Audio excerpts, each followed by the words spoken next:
This is KGW News at noon. All in favor indicate by saying yes. Yes. Yes. The resolution passes 7-0. A unanimous vote last night by members of the Portland Public School Board in favor of the new Portland teachers contract with the school district. Members of the teachers union also voted in favor of the deal, and with that, the nearly month-long teacher strike comes to an end. Thanks for joining us here at noon. I'm Drew Carney. That voting took place last night, and again, the school board voted unanimously in favor of the new deal. It was close to unanimous on the teacher side. The union says 95% of its members voted yes. What they agreed to was a nearly 14% cost of living increase for teachers over the next 3 years. They also came to terms on other issues and concerns, including class sizes and planning time for teachers. The contract will cost the school district about $175 million over the next 3 years. And Governor Tina Kotek says it's now in the hands of the state to continue working on the issues that teachers and administrators went back and forth on during negotiations. Getting frank with the legislature about where are we on the funding formula that funds our schools. What we heard was current service level didn't do it. We have outstanding needs around wage growth in our schools and related to contracts. So we have to, I think, take a deep dive on how we're doing our school funding formula.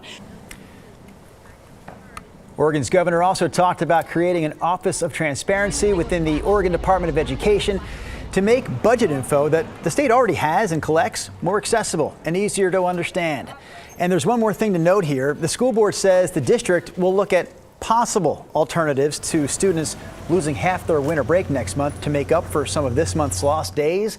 So we'll keep you posted if there's any actual change to that plan for makeup days that we reported earlier in the week. Of course, we'll continue to cover the resolution of the teacher strike, both here on the air and online at KGW.com. You can actually check out the fine print of that newly agreed upon deal on our website anytime you'd like. We have a few sports headlines to cover this afternoon, and we're going to start with the new head football coach at Oregon State. It did not take long for the Beavers to find a replacement for Jonathan Smith. He's that man right there, Trent Bray, who takes over the role after serving as the Beavers' defensive coordinator. It's a popular choice for Beaver fans who also remember him as a standout linebacker for the team 20 years ago between 2002 and 2005. Of course, his job will not be an easy one as he tries to guide OSU through what's left of the decimated Pac-12 conference. First thing, though, one more game this year as the Beavers wait to see who and where they'll play in their season-ending bowl game. Speaking of the decimated Pac-12, the Washington State Supreme Court has put a ruling on hold, a ruling that would have given Oregon State and Washington State monetary control of the conference. A lower court granted the two universities exclusive voting rights 2 weeks ago, meaning that they would control the Pac-12's wallet. But the University of Washington, one of the 10 schools leaving the conference, requested that the ruling be put on hold until the state Supreme Court could weigh in. That request was granted yesterday.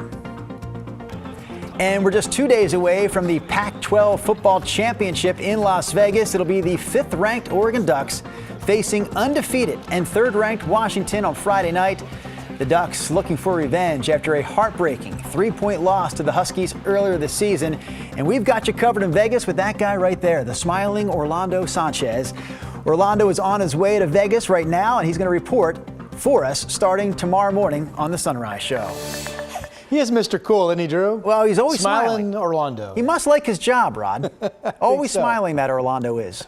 Hey, we have a dry day today. I'm looking at the window. It's not pretty. It's chilly because of the cloud cover, but I want to give you the headlines real quick on what's coming in tomorrow. So here's the front on the satellite picture. There's a little extensive curl right there. This first system weakens as it pushes inland, but it will bring some likely rain first thing in the morning to the coast. This is 7 o'clock tomorrow morning, Thursday. And while we could see some morning showers here in the valley, there's a bigger push of rain that arrives around noon. And then see all of this later in the day at 4 p.m. This is snow falling, below pass level up in the Cascades, and it is snow falling out in the Columbia River Gorge as well. So I'm going to give you more information on all of that coming up here in about 10 minutes. The snow levels for the Cascades, 3,000 tomorrow, the same on Friday. Look at the snow amounts. Could be 6 to 10 down to 4,000 feet Saturday. There's a storm watch up for the mountains. Again, more on that coming up. Here are the clouds. I thought we'd have kind of broken bits of clouds from time to time, but it's just cloudy out for the most part. And because of that, only 39. I keep lowering today's high. I'm down to 44, but if we don't get sun, it's probably going to be more like 42 out there this afternoon. A lot to talk about on my 7-day forecast, as I mentioned. That's coming up, Drew. All right, we'll see you, Rod, in a few minutes. The ceasefire between Israel and Hamas is set to end today. Last night, Hamas released more hostages in exchange for Palestinian prisoners being held in Israel. All of the hostages released last night were seniors. None of them were American. U.S. officials say that they're pushing for a broader hostage deal. Israel has already said it will resume attacking the Gaza Strip tomorrow unless a deal is reached to extend the ceasefire. Here in Portland, the Jewish Federation of Greater Portland hosted an event last night to show support for the hostages and their families. One of the hostages released on Monday is the 12-year-old nephew of a local woman that we had a chance to speak to last night. This is going to be a long journey of recovery, but Eitan is a strong kid, and now he is in the best hands, and receives support from his mother, the whole family, and the whole country, really. The president of the Jewish Federation of Greater Portland says they'll continue to hold events like this one until every hostage is freed. Portland police are asking for help to find this missing woman. She's 28-year-old Wilma Acosta, who was last seen leaving a bar near the corner of Northwest 3rd and Cooch early Sunday morning. Her phone was tracked to the Japanese American Historical Plaza just west of the Willamette River, but she wasn't found there. She's Latina, about 5'5" and roughly 150 pounds. She was last seen wearing an all-black outfit.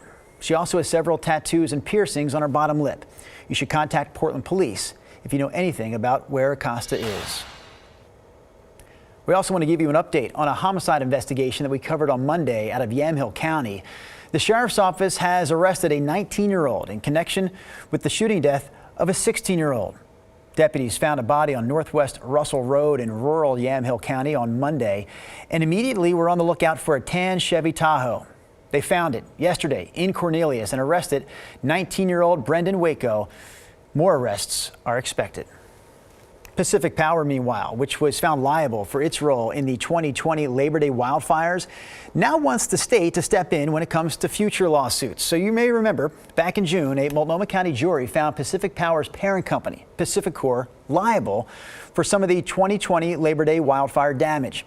The company was ordered to pay $90 million.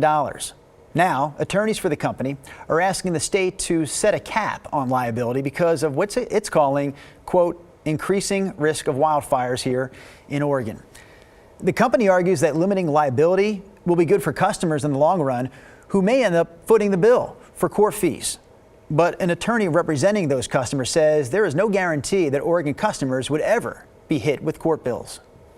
And we feel that now is not the time for a utility that was just found to be grossly negligent to try to be precluding future customers from potential injury and liability from facts and cases that are not yet known.